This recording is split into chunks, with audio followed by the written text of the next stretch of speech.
welcome everyone. Welcome everyone for the webinars. I'm quickly going to introduce Delhi Comparative. The academic initiative Delhi Comparative started in 2010 when a group of teachers and students of the University of Delhi, they came together to give shape to this group. Our primary thrust is to engage and develop a critical understanding of the multidimensional and multicultural Indian landscape. For the past 1 year or so, we have been successfully organizing several online talks under different research groups, and we have been critically investigating and focusing on several sub-genres like literary historiography, digital humanities, diaspora studies, rhetoric studies, and so on. In doing so, when we are trying to communicate and trying to make a platform, the literary themes such as transmediality and interdisciplinarity, they serve as the cornerstones. We emphatically endeavor the political and sustainable understanding, and we are trying to create and engage with the tools, methodology, theory, and approaches analogous to the pluralistic and dynamically interactive areas of study. Thank you so much. Thank you, Srimoy, for outlining our quest at Delhi Comparative. I mean, like she said, that we have some research forums that are, that strive to engage in a dialogue, in a dynamic sphere of activity. I would like to talk a little bit about what the Research Forum Rhetoric Studies does. This research forum maneuvers to investigate the quintessential role of language, symbols, signs in the organization and sustenance of social groups, construction of meanings and identities, creation of knowledge and production of change, which these are the things that strive in every and any community, particularly those in South Asia, which are multicultural societies, and they constantly find themselves at the fringes of experiencing fundamental changes. It gives me an absolute pleasure to introduce our distinguished speaker today, Professor Ming Mao. He is professor and chair of the Department of Writing and Rhetoric Studies at the University of Utah. He also serves as director of Global U Humanities Service Summer Program for the university, and as Director of International Initiatives in the College of Humanities. Professor Mao's scholarship is located in the intersection of rhetoric, writing, culture, history, philosophy, and linguistics. He's deeply committed to studying rhetoric and other symbolic practices across time and space through a comparative lens, especially those practices that have been represented, misrepresented, or not represented at all. His published works include Reading Chinese Fortune Cookie, The Making of Chinese American Rhetoric, published in 2006. Professor Mao has also edited a book titled Representations Doing Asian American Rhetoric, which received an honorable mention for the MLA 2008 Mina P. Senesi Prize. His most recent publications include an edited collection published in 2014 entitled Comparative Rhetoric, The Art of Traversing Rhetorical Times, Places, and Spaces. His essays have been published in reputed journals like Rhetoric Society Quarterly.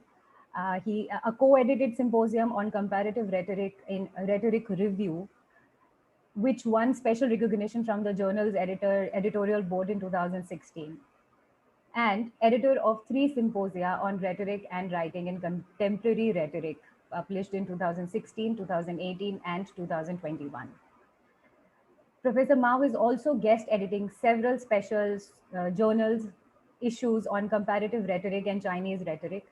And one of his current projects is titled The Art of Recontextualization, Studying Chinese Rhetorics Comparatively. Professor Mao, we are really excited to have you here today with us and hope to learn a lot from your talk. I hand over the virtual stage to you now. Thank you. Thank you. Thank you so much for these very generous remarks. As I noted before we started, I want to say again, I'm very, very delighted to be here, albeit virtually, and just so happy uh, to be part of this conversation. And once again, I want to congratulate all of you for the kind of work you have been doing, and I cannot wait to learn more from you or in terms of what you have been doing. So for today, I plan to speak for about 30 or 35 minutes, focusing primarily on the intersections between comparative rhetoric and cultural rhetoric. And this is more of a sort of a meditation on the work that I've been doing for a number of years now, and trying to sort of come to terms to some of the questions, some of the pressing queries that continue to sort of intrigue me, to continue to challenge me as to how to move forward with the kind of work we do. So let me share the screen now.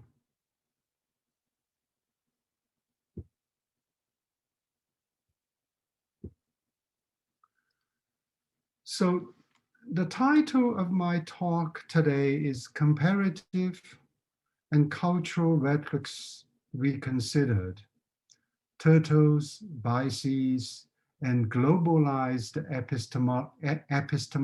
Epistemologies. I want to start by sharing with you a set of questions that I think will guide my talk. And in fact, these questions have been guiding some of my more recent work. So first, how can we study the other without making the other an extension of what we already know, or what we think we know? Second question, what are the politics of representation and ethics of methodology in representing other rhetorical traditions when we lack the appropriate vocabularies and when we experience power asymmetry at its most acute level? Third, what are the challenges in pursuing comparative and cultural rhetorics when terms like comparison, rhetoric, and culture are actually contested and in search for an elusive center, and when other familiar terms of engagement remain stubbornly part of the dominant paradigm or the Western rhetorical tradition? Fourth, and finally, how can we capture the contested dynamics informing the relationships between our own identities and what they entail on the one hand, and our objects of study and their local histories seen in present time on the other? So it is under these questions that this talk is going to unfold. Specifically, I aim to place comparative and cultural rhetorics in direct dialogue with each other, not only making explicit their resonances and their shared commitments, but also underscoring both the fluidity and multiplicity of rhetorical practices.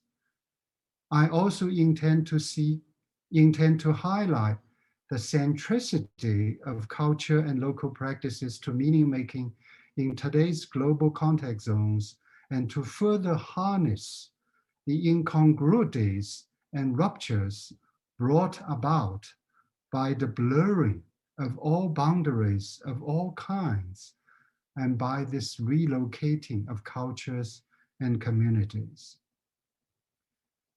Since my title mentions turtles, I will start this turtle story. I suspect many of you are familiar with the turtle story, so I will just get to the most fundamental aspects of the story that I want to sort of take advantage of. The turtle story allegedly, let me underscore the word allegedly, took place in colonial India between a local native and a UK anthropologist who came to India to study folklore, or allegedly to study folklore and other local cultures. One of the things that intrigued him, the anthropologist, was that he was told that according to the local folklore, planet Earth stands on a platform. So he was interested in knowing more about this origin of the Earth, so to speak. So he was looking around and he went to a local village and found this person. So he was asking him, since I heard that the Earth stood on a gigantic platform, he was wondering where, he was asking the local person, where does this gigantic platform stand on? The local native told him that, said that the platform stands on a gigantic, humongous elephant. And of course, he wanted to know more. So where does the elephant stand on? He continues. Then the person, the local person said, in response said, the platform, the elephant stands on a big, gigantic turtle. Here comes the turtle, right? So where does the turtle stand on? So goes the anthropologist. Another turtle. So goes the local person. And how about that turtle? Upon that question, the local person got a little bit irritated, frustrated. Why you kept pestering me with all these kinds of questions? So after a pause of a minute, less than a minute, he says the following, then he left because he got frustrated. He couldn't stand this conversation anymore. So here is his response to the question, what about the other another turtle? What about, how about that turtle? He said, beyond that, Sahib, Mister, it's turtles all the way down.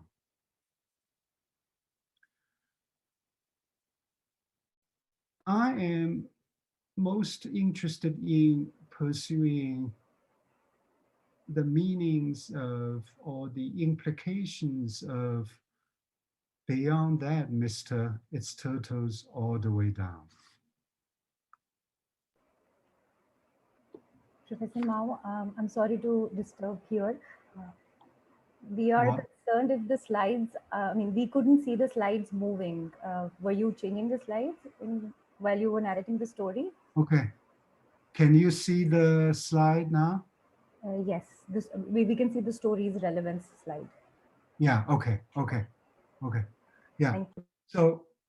So the question I want to pose to all of us, myself included, what's the relevance of the story? Apparently, okay. The story raises the issue of how to overcome our own deep-seated prejudices, or what Robert Solomon calls the transcendental pretense.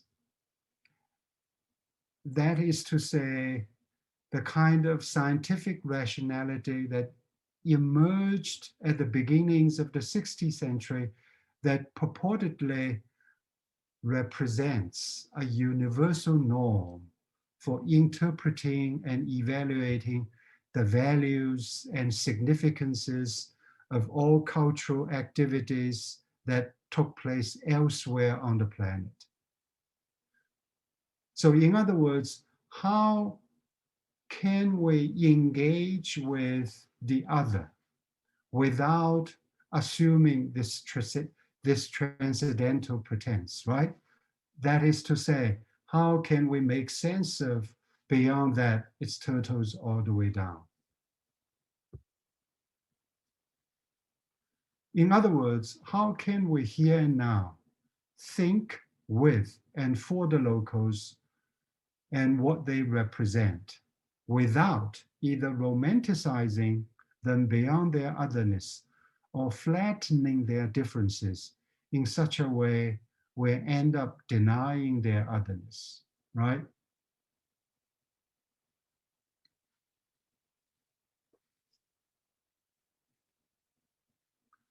Here are the few questions I want to pose.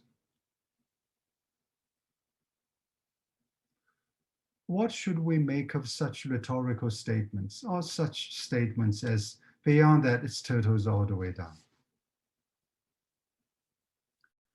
We can dismiss them as irrelevant or incomprehensible, or worse still, as out of order altogether, or celebrate them as representing a uniquely non-European way of being and doing and thinking. What kind of a methodology can be developed to speak for and with these kinds of rhetorical practices in ways that begin to disrupt and dislodge binary logic and to allow us to dwell in places of non-completion and becoming? So these are just some of the questions I hope that we can talk about after I complete my portion of the conversation. While this turtle story purportedly took place a while back in colonial India, disciplinary rhetoric here and now increasingly grapples with similar issues of how to speak for and with other cultures and comprehend rhetorical traditions without essentializing, exoticizing, or conflating them. In negotiating between local and global, between emic and etic, the challenge facing comparative and cultural rhetorical undertakings lies in developing, in my humble view, terms of engagement that can move us beyond the confines of Euro-American epistemological paradigms to what I lately refer to globalized epistemologies, in order to capture the contested but no less interdependent dynamics informing the relationships between our own positionalities and our objects of study. The pivot for such terms of engagement can help our discipline bring to light the increasingly blurred boundary between self and other, past and present, and local and global. It can further open ourselves to new meanings and insights. Or, if I may, paraphrasing Walter Mignolo, new loci of enunciation out of narratives in search not for different truths or facts, but for different logics. I think I have another slides. So for Mignolo and others, more truth or facts, however different, become ineffectual, if not harmful, if they continue to be produced or reproduced through the lens of Euro-American paradigms, thus perpetuating a pecking order with these non-dominant new truths or facts being an inferior variation of or an imagined other to European American truth or facts. It is these new terms of engagement that I think will help advance the ongoing efforts to discover, to represent, and to celebrate those other local logics, those other local forms of knowledge and facts, because it is these forms of knowledge and facts that are capable of speaking back to European, Euro-American paradigms and logics. So I now turn to comparative rhetorics.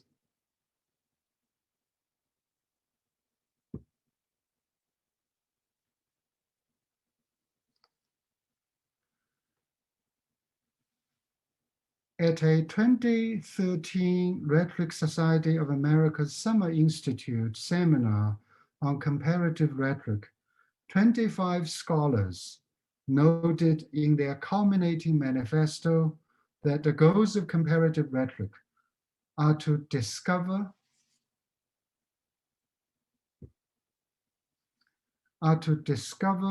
and or to recover those cultures and their rhetorical practices that are underrepresented and underrecognized, and to enrich and engage and intervene in dominant rhetorical traditions and practices,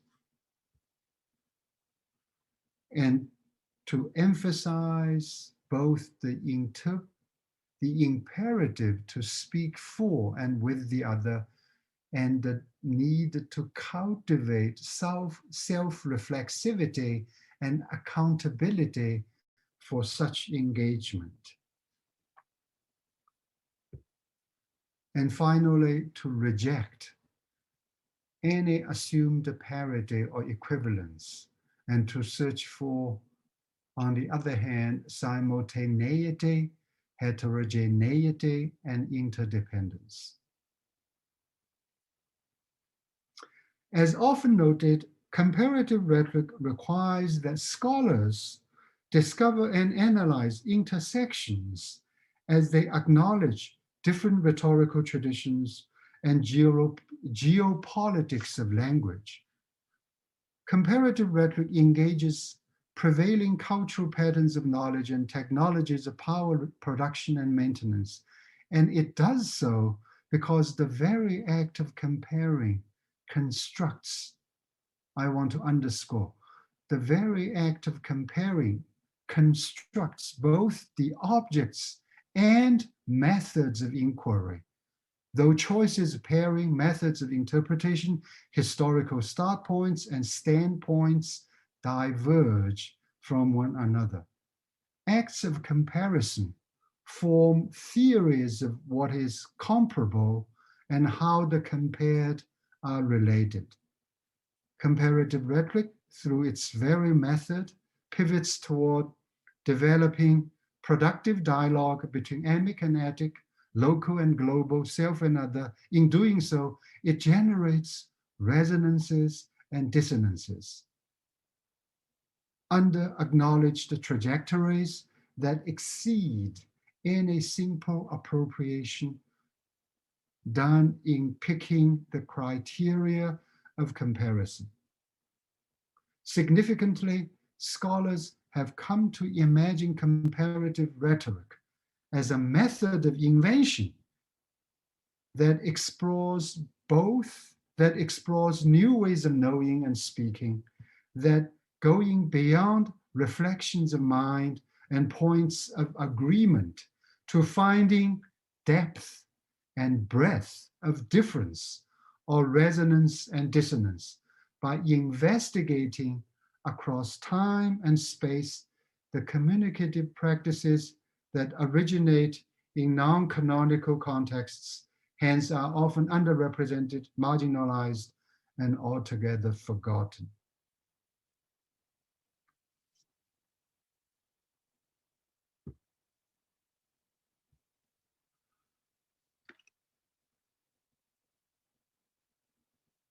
In spite of the spatial temporal difference between I.A. Richards and scholars of the 21st century, the issue raised by I.A. Richards of how to stay outside of the mirror of our own minds continues to be alive and relevant for scholars here and now. While scholars have outlined a number of approaches to increasing self-reflexivity and to cultivating what I call an ethic of care and empathy, there surely is no algorithm for guaranteed successes for how to speak with and the other, nor unfiltered access to the other's ways of thinking, speaking, knowing, and being. Any engagement with emic will always be a dialectic taking in and out with consequences both intended and unintended, with uptakes both realized and yet to be realized. Similarly, any effort to transcend our own historical dispositions or habitats is a work in progress, an undertaking that is never complete or always in the process of becoming. Hence, comparative rhetoric is, in my view, always a dialectical becoming, a never-ending taking in and out writ large. So I now come to cultural rhetorics.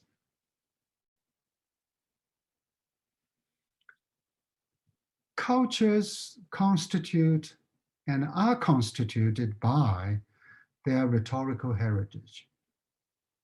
And rather than approach cultural rhetorics through rhetoric,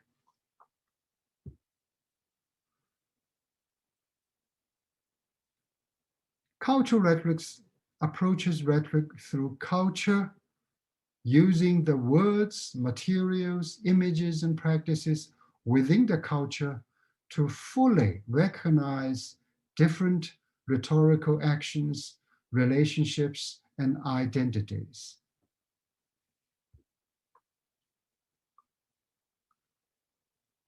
Culture thus takes pride of place with special emphasis on a more situated practice, on how the particularity of rhetorical practices within specific communities informs the ways in which culture and rhetoric emerge. Just as all politics are identity politics, all rhetorics are cultural rhetorics. Scholars have recently advocated a broader focus, highlighting the particularity, fluidity,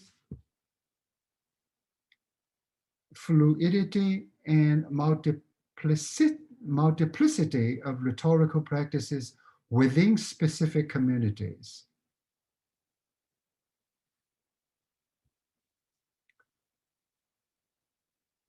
Pao and other scholars, Malia Pao and other scholars have defined cultural rhetorics as study of meaning making in specific cultural communities and within multiple contexts, histories, and epistemologies.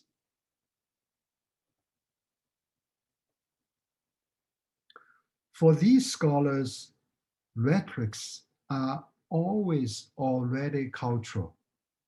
This is their actual quote. Rhetorics are always already cultural, and cultures persistently rhetorical. Further, to build relationships between multiple traditions, multiple histories, multiple practices, they observe cultural rhetorics draw from variable methodological and theoretical frames and relationships, including, for example, rhetoric and composition, post-colonial, decolonial, gender, and performance studies.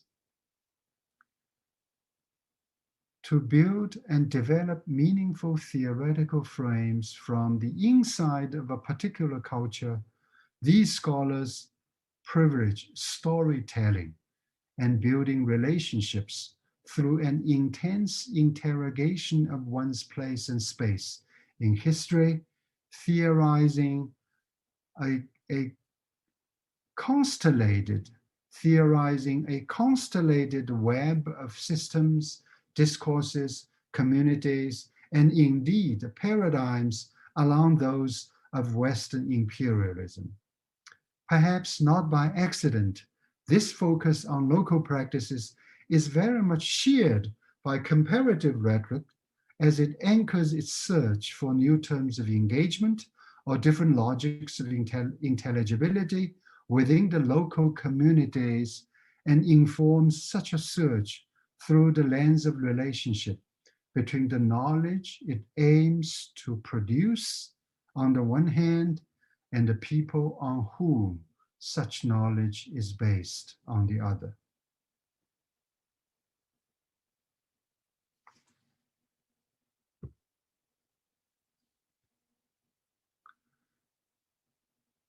But we would be wise to avoid thinking of something so dynamic, so situated in terms of simple definitions and formulations.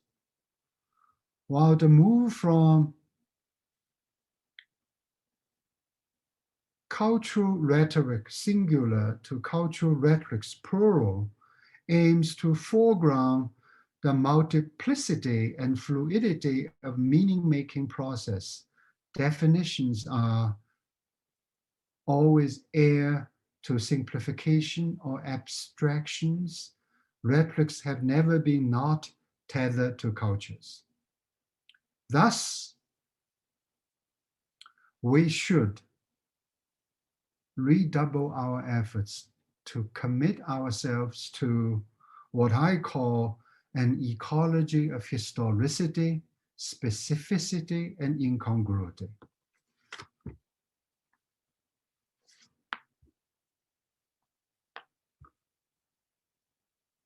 You can tell that I haven't been doing a good job of synchronizing my slides with my talk, so my apologies.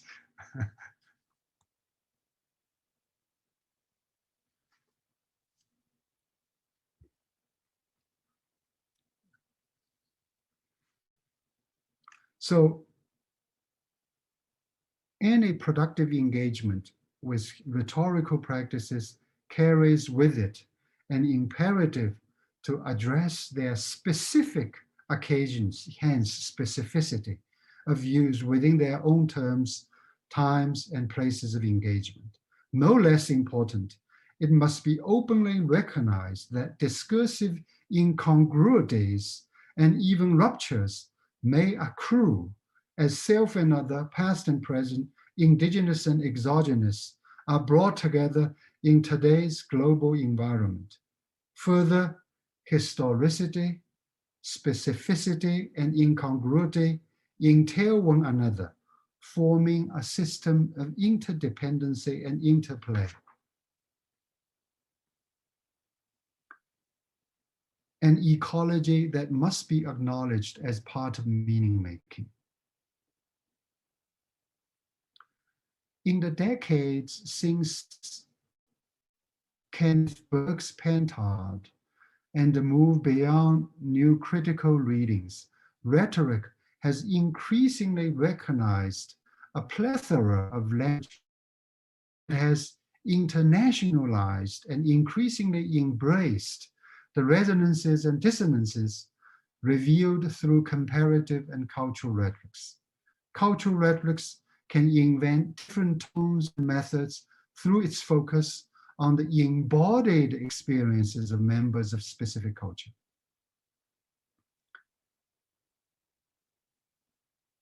For example, Malia Powell and a collective scholars from a range of universities have formed the Cultural Rhetorics Lab. The lab is committed to understanding cultural communities. As part of that orientation, its members emphasize forms that highlight personal experience over rigid disciplinary genres, cultivate community and allyship over canonization of figures and traditions, and enact experimental practice rather than reify objects of study. In offering a new understanding of disciplinary rhetoric, cultural rhetorics respond to the unique power assumed or perpetuated, response to unequal power assumed and perpetuated in traditional disciplinary rhetoric. In its emphasis on the practice of community and culture, cultural rhetorics offers an aspirational potential. So now I want to conclude my brief talk.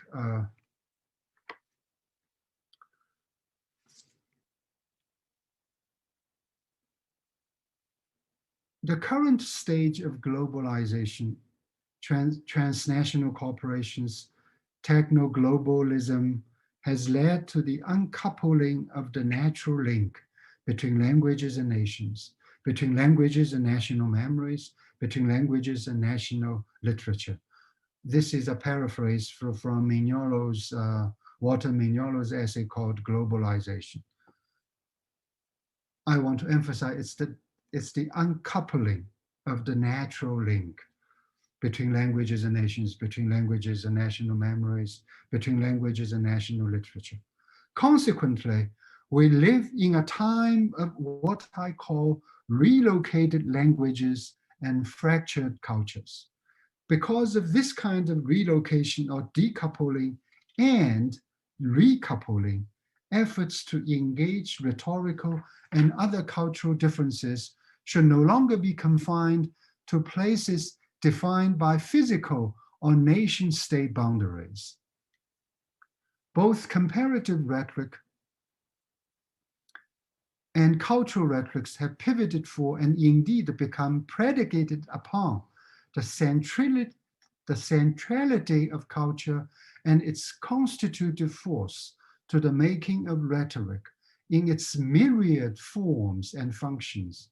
Meanwhile, this ongoing relocation dynamic about language and culture must be properly acknowledged and addressed, as it complicates what local or locality actually mean to the formation and performance of rhetorical practices. More importantly,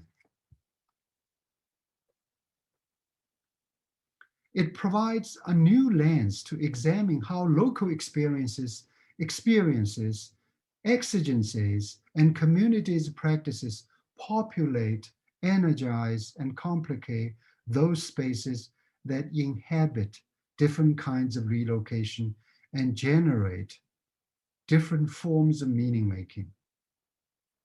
One therefore must ask, how do rhetorical practices become disassociated from their home and indigenous contexts?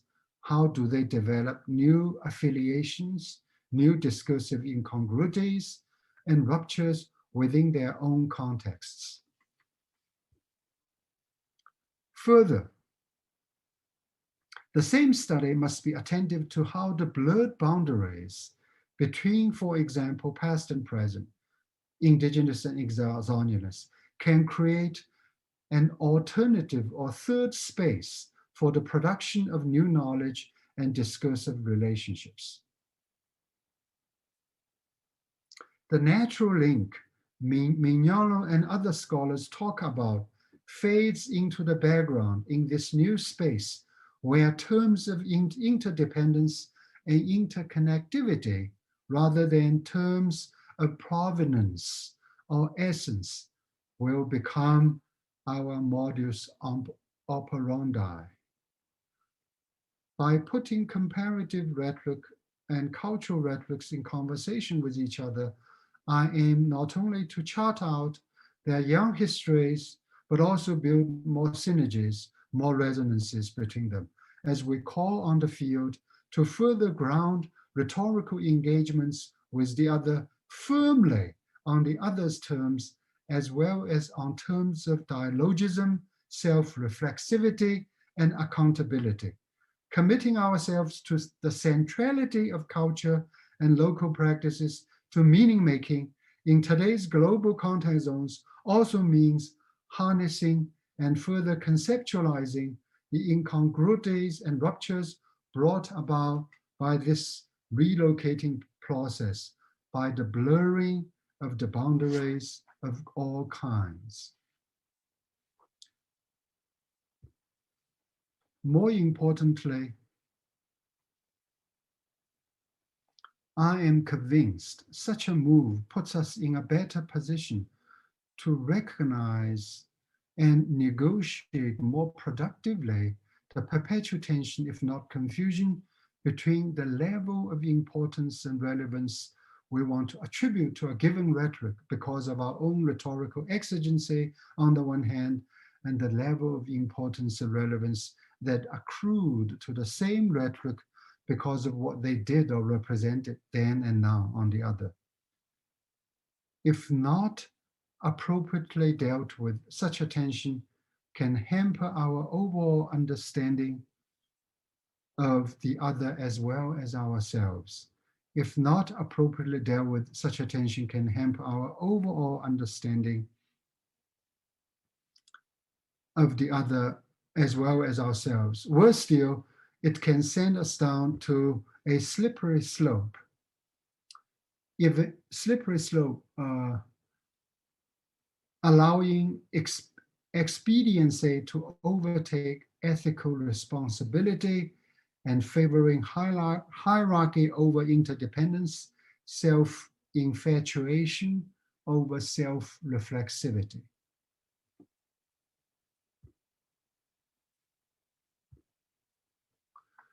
So let me close by returning to where I started with this talk, that is, with the question, slightly modified, where should planet Earth lie or stand beneath? What should planet Earth stand, lie, or underneath? I submit to you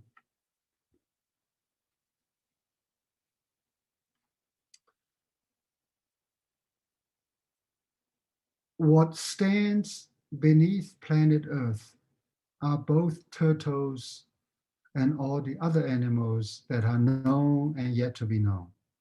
They are engaged in a dialogic process of rediscovering, reframing, reforming, and reinventing terms, facts, understandings, and assumptions, coupled with a greater level of self-reflexivity, dwelling in a place of non-becoming or in a place of non-completion or becoming.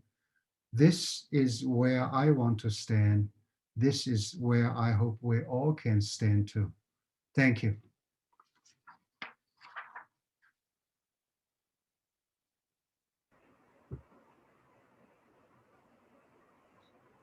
So I hope we have still enough time for Yes, our yes. Thanks a questions, lot, Professor comments. Mao. While listening to your last slide, I was just thinking of why are we not talking about Voloshinov and Bakhtin, but we'll come back to that later. But there is a question, and I'll request other participants also, please engage in the discussion. To start with, what I have found in this presentation today is that there is scholarship, insight, negotiation with the discipline as it is today, and an agenda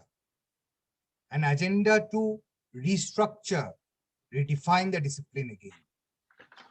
And I'm thankful to Professor Mao that he chose to present this, all this together to this platform. Thanks a lot, Professor Mao. Now I'm opening this for conversation. Please, whenever you want to ask a question, please just go ahead. Let's make it a lively discussion. Professor Mao, there is already a question in the chat box. Could you please just check it? Oh, there are two questions, in fact. Do you want me to read it, or you can? I think you can see it. Yeah, I'm looking at the so so the question first is from Keith. Keith, right? So part of comparative rhetoric, I'm just reading aloud, is introducing concepts in terms of the other to understand cultural and comparative rhetorics. However, I'm concerned with using second level terms of interpretation, like the 19th century pseudo-Greek terms like epistemology, for instance, or the ologies, parenthetical, in interpreting rhetorics beyond Greek Roman concepts. True, the terms mean something in Euro-American readers, but they also implicitly construct false equivalences. Do we also introduce terms of the other that displace, enhance, negate those terms rather than using them unquestioningly? Okay. Yeah, no, I think Keith is absolutely right. As I have been arguing over now more than a decade, I think we certainly must use, to the extent we can, that is to say that the knowledge we have at this given moment, right? To use the local terms, what I call terms of engagement, to study the local rhetoric, local rhetorical traditions and practices. And I think it has been obviously, has been demonstrated time and again that if we rely exclusively on Euro-American rhetorical terms, whether it's 19th century or classical times, could have serious negative consequences. So I cannot agree more with what Keith has noted here. What I do want to say, though, that my position at this moment, the use of the local terms is not so much to replace or displace the Euro-American terms, whether they originated in the 19th century or they emerged out of the Greco-Roman times, is not so much to displace, is rather to have a dialogue.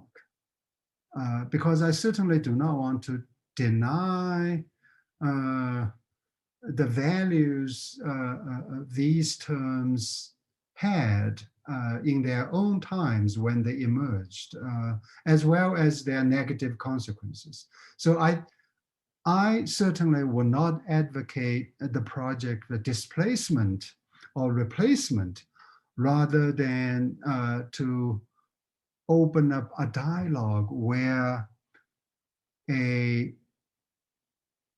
dialogic and equal, more sort of level playing field kind of a conversation should take place, which I don't think has really happened, because folks continue to, for all kinds of reasons, to use the terms that they are most familiar with to engage with the other, right? So that is my, Keith, you have something to say?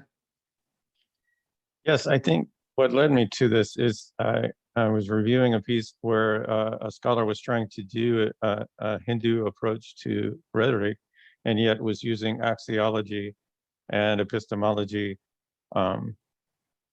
as and ontology as terms. But then when I looked to see, this bothered me because I thought it was still reframing in Greco-Roman terms. So as I looked, of course, there are no equivalencies in Sanskrit, but if you look for the Sanskrit terms like satya or bhava for like being and knowing or truth or essence, yes, it's exactly what I was thinking. That if you place those three in dialogue, then you see that the Sanskrit view of that similar idea was very different than the Greek view or the 19th century. And the reason I said 19th century was because that's when Greek words just started being thrown together, like logi as science and axi. So that's what, well, it began in Shakespeare's time, but this idea of just throwing two Greek words together and making them into a logi, a science, that's very 19th century. And it has a lot of colonialist baggage. So thank you.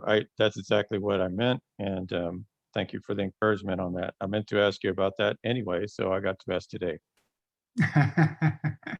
Thank you. Now, Now, if I can add before you respond to Kate's point, I have been for quite few years discussing about or trying to understand the circulation of Western theories in non-Western peripheries. And I think what you have noted and what Keith is trying to say,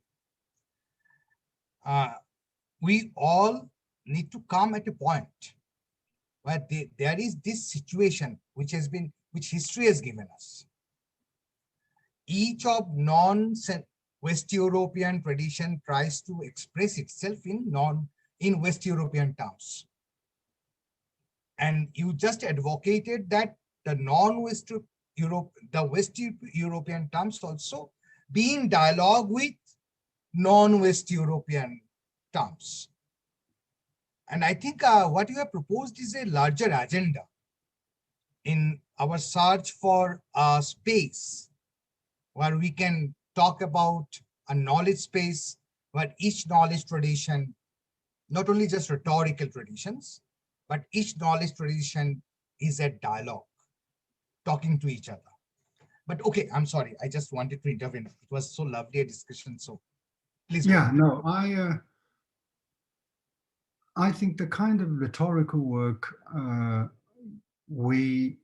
assume we all do here, part of the purpose is to cultivate and advance a dialogue, right? I mean, a dialogue without assuming any kind of pecking order, without assuming that there is with the capital T, truth. Rather, there are truths that are closely associated with local cultures and communities. And by putting these together, we can only be more informed and more enlightened, more understanding of each other. So let me go on to look at the next one. Thinking of, it's from Dr. Shams Hoke.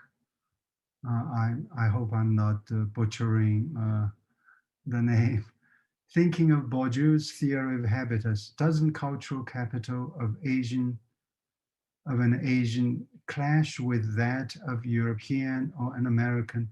Or is it fair to accept the concept of cultural capitals of different individuals at different parts of the world equally? Or is there an equality between my cultural capital of your cultural capital? That is a very good question. I think here is my thought. I think on the one hand, in an ideal setting, I would submit that there has to be an equality between your cultural capital and my cultural capital, because my cultural capital works just as well, I would assume, as your cultural capital. Excuse me.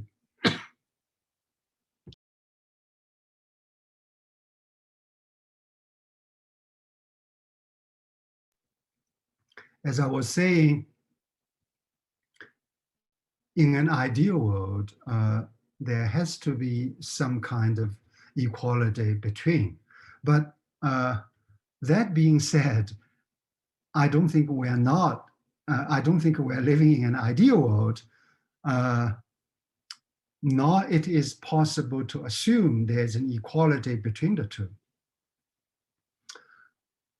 Therefore, I think it is important, once again, I like to come back to the importance of dialogue.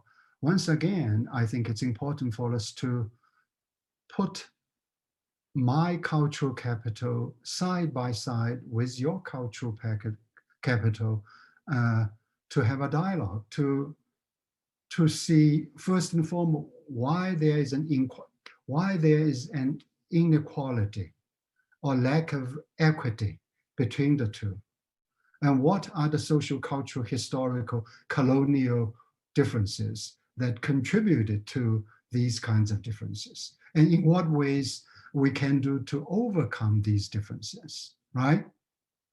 And your initial point about the clash between the cultural capital of an Asian relative to that of a European and American, I think certainly it depends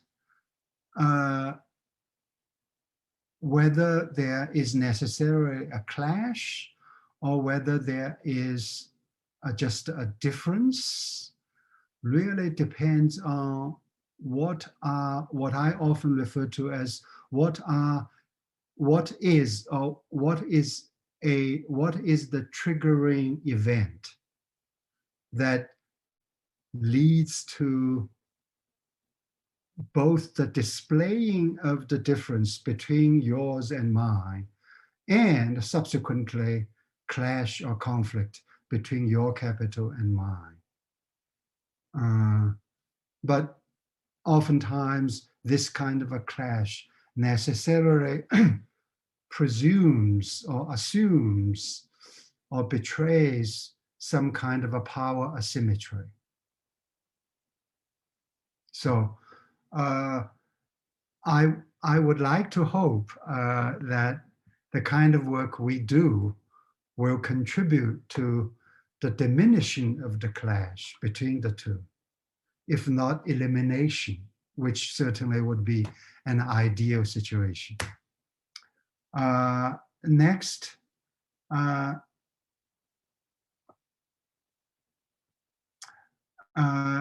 Karen Pierce was asking if I can point to publications that model the type of stance I advocated for today in my talk. I certainly would be happy to, Karen, if you could, I can send an email with some bibliographical references to Charulika or to the group, and she can, or you can just send me an email.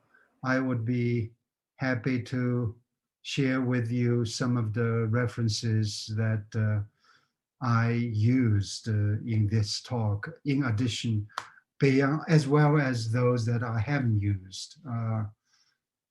So certainly, I certainly do not want to blow my own trumpet. Some of the things I talk about certainly have been drawn from my own work, which you can refer to as well. Our next is from, I didn't realize, is from Shannon, my former student, a dear friend, and now a dear colleague. He was asking, speculate in what ways might the pandemic impact the future of comparative record, where I think this field of study needs to go and should go in light of the pandemic disruption. Where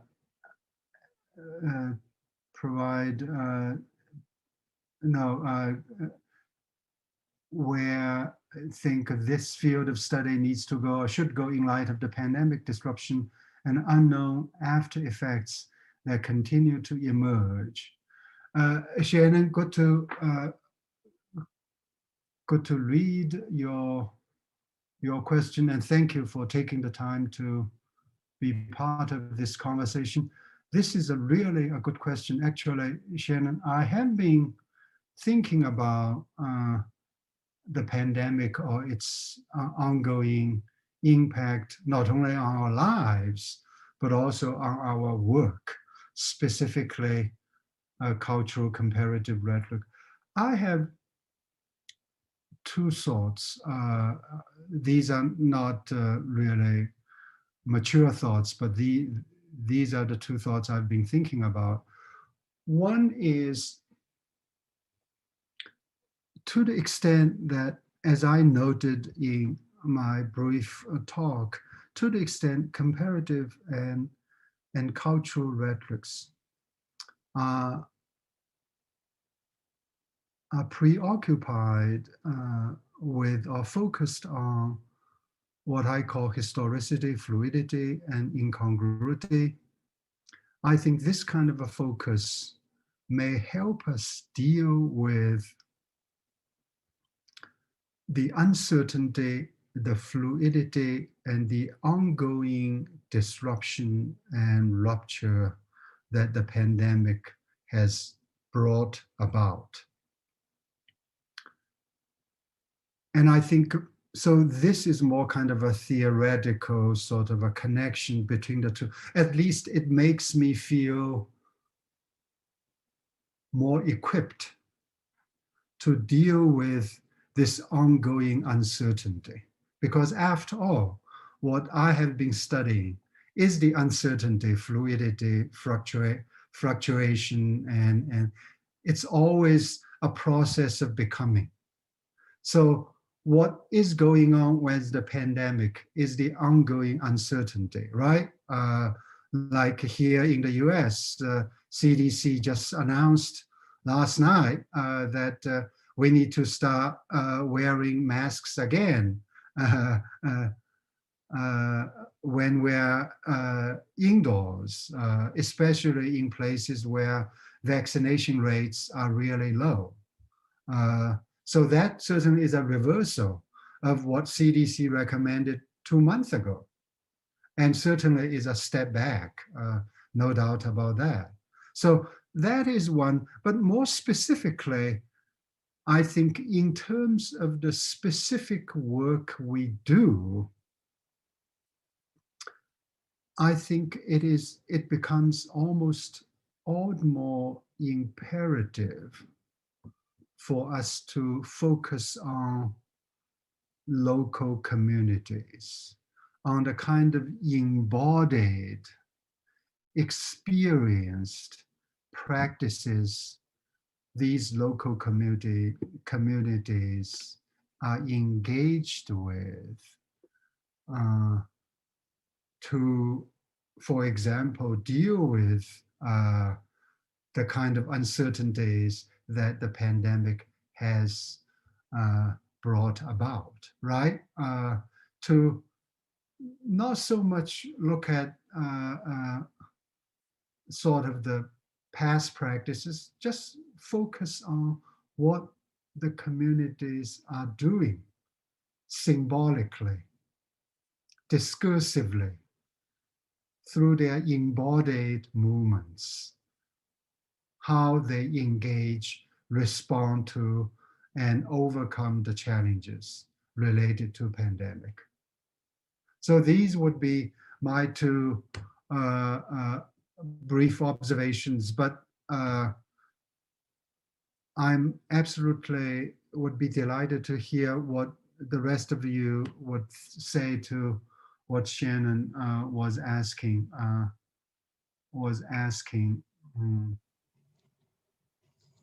Yes, I think I'm telling this to, okay. Anyone who is a participant here can actually directly ask a question to Professor Mao. It's not necessary that you have to type it here. But Professor Mao, I mean, to continue with this discussion, I have a question, if you permit me. Conveners are not supposed to ask questions anyway. Listening to you, I was just wondering what would be your position about Kennedy's 1998 work on comparative rhetoric.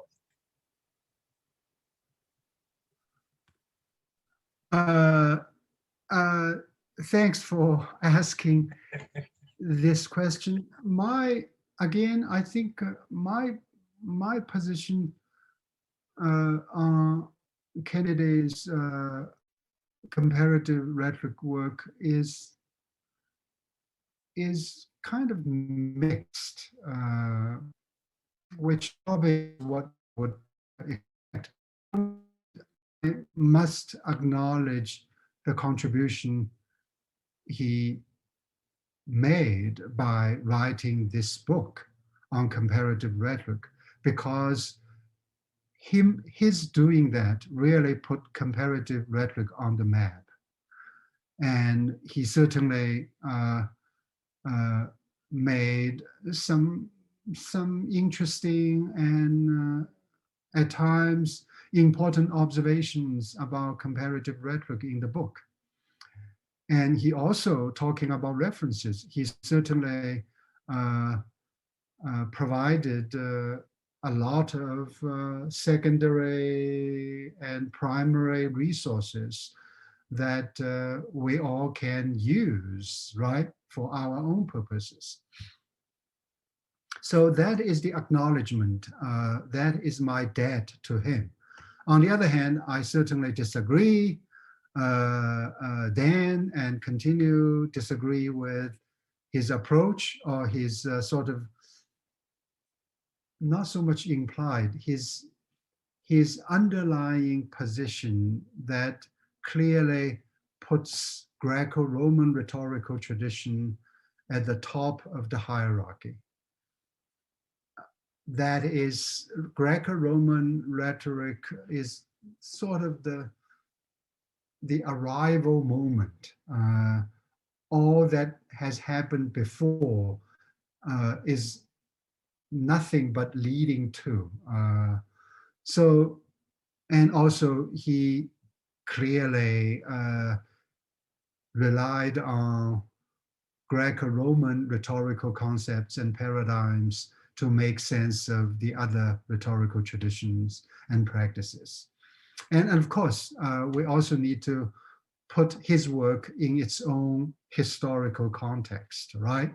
We cannot expect him to have what we have to do the kind of work he did. So we need to be careful about our own critique of his work. In other words, we need to be both grateful to his contributions, but also clear-eyed of the shortcomings of his work, albeit, and with an understanding that the work he did took place in its own historical time.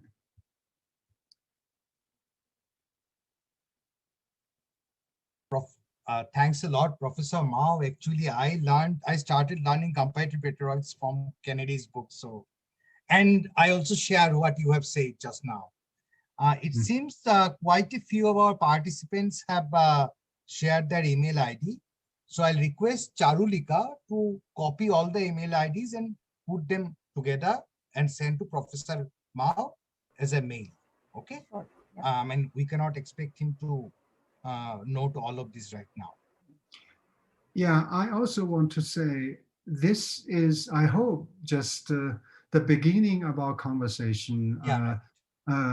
I hope that we will continue to develop the ideas that came out of this meeting. If I can intervene, Keith, if you are also there, you know, when we started this group, we thought that we will have, from next year, we'll have a Indian Rhetorical Society network. But listening to your lecture and what also Kate talked in the last 2 lectures, I think maybe we need to come together and think of having at least a biannual conference on cultural rhetorics, no more comparative rhetorics, given the argument that you have provided.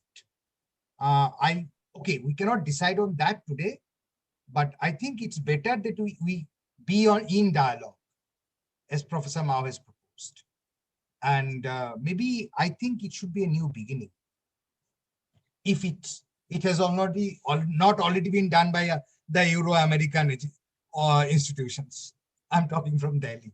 Yeah. Thanks a lot. Yeah, I don't think we necessarily need to decide today, but I just want to underscore the point we all have made. That is to say, let's continue the conversation. I think it's very productive.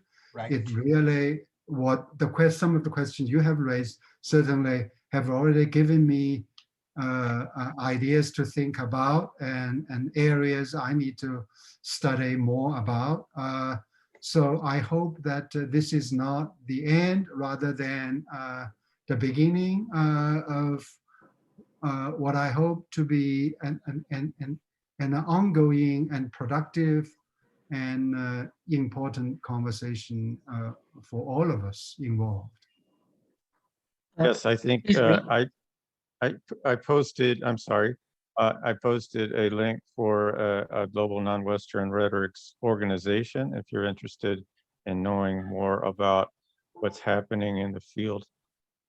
Just wanted to say that. And also, I think it's an excellent idea if we could begin some sort of a conference in the future. I support Thank you. that. Thank you, Keith. I've taken your link already, and I'll definitely go through it. This is Shams from Bangladesh, by the way. And I was going to talk to you all, Amitava, Charulika, Keith, and Prof. Mao.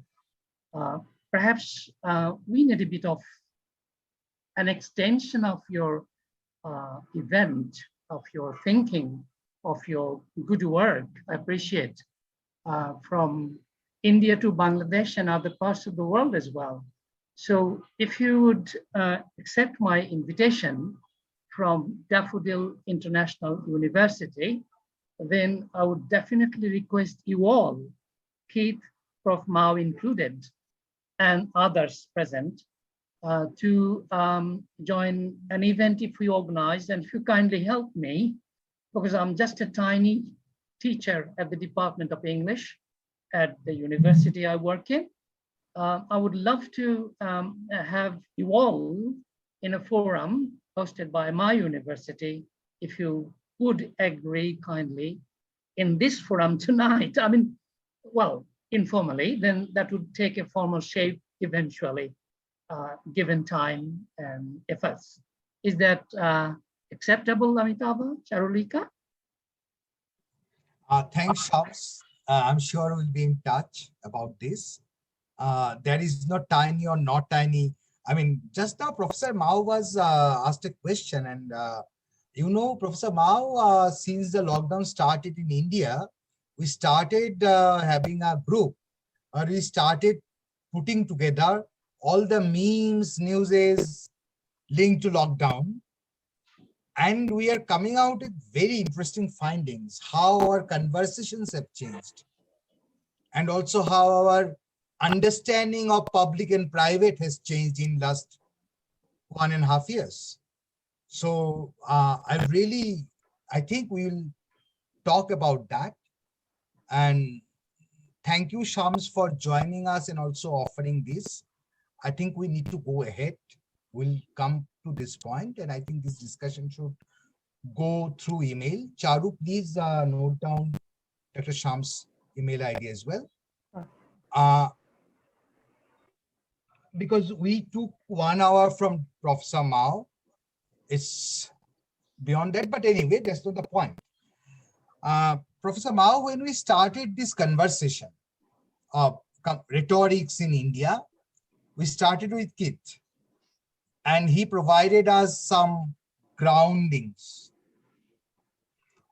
and also an investigation into ancient Indian understanding of rhetoric, which somehow is my area as well. What you have added to the discussion today, you are the second speaker in this series of lectures. What you have added to the discussion today is that you have not only talked about what is there, you have also talked about what should be there for us to pursue. Not should be in terms of someone dictating us what should be, but as an academic requesting other members what should be. The more and more you were talking of dialogics, I was remembering Line Pierce's that book, Introducing Dialogics, Introduction to Dialogism, where it begins with a reference to a phone call, where the person who is listening to the phone call doesn't know who is there at the other end, but she knows from the one who is speaking, from the one to whom she can listen to. And this is rhetoric. This is what we talk to each other. And it's important that we go beyond this hierarchy of which one is best. The world is already suffering. Modern world is already suffered from the Western understanding of superiority and the counter ethnocentric understandings of superiority, which we are facing in the world. What you have proposed is more important. We are not searching for a superior model. We are searching for a ground where human beings can talk about rhetorical practices. I'm so thankful to you that you brought this in. I'm sure that we'll continue to work together for quite some time. Now that we are planning that we'll have a conference next year in India itself. Thanks a lot. Yeah, no, thank you for these remarks. Yeah, I wholeheartedly agree with what you said in terms of the need to continue this conversation, make this an ongoing undertaking for all of us. And certainly we have a conference, as you mentioned, look forward to next year, assuming the pandemic is in our rear mirror, hopefully by then, or at least under control, so that we don't have to be too concerned about. So yeah, I think whether virtually or in person, I think our work must continue, especially this kind of a dialogue and a forum. So I want to thank you, thank Charulika and all those who are involved in the Delhi Comparativist Forum for initiating this dialogue, this conversation. So I cannot be happier with being part of this group. And I also want to thank my old friend Keith for his ongoing work, and